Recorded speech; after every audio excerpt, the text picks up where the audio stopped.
Bij voetbalvereniging De Lauwers hadden ze hun sportcomplex flink opknapt. We hadden al rondom jaar net stilzitten. We waren druk bezig met het renoveren en verduurzamen van uw sportcomplex hierachter. We hadden tal van zaken uitgevoerd. Zonnepanelen, een zonneboiler, kunststofkozijn, oerel dubbel glazing. Ja, zo ben we heel druk geweest de rond het tijd.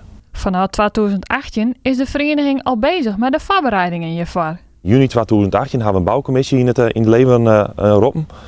En die is toen een begrutting op gaan stellen. En de begrutting bestiert uit 3 pijlers ook. Hè. Hoe krijgen we de financiering doen? Dat we op basis van de inzet van de leden, maar al die acties, subsidies werven. En kunnen we nog bij de gemeente aankloppen. Had die nog een potje voor u?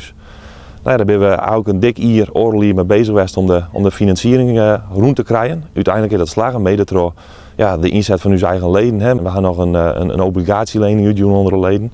De gemeente had een grote subsidie van €24.000. Daar ben we dankbaar voor om samen te zitten.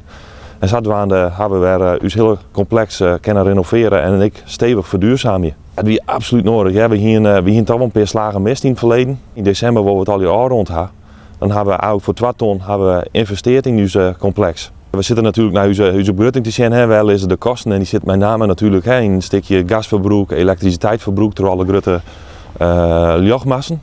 En hoe kunnen we dat terugbrengen? Nou ja, met LED-verlichting hebben we nu al jaar rondom het veld en natuurlijk het gasverbruik met een goede gevelisolatie, met goede raambeglazing, zo'n soort zaken. De leden van de club, maar ook de mensen uit de dorpen eromheen, dragen VV De Lauwers een warm hart aan. Het is bleken dat men er een protesting had met alle acties.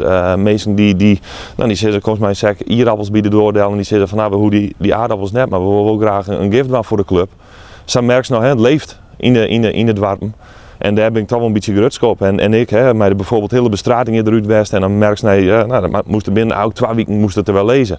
Nou, dat is een enorme oppervlakte. Ik geloof binnen 34 man uiteindelijk ben je hier ondergang geweest.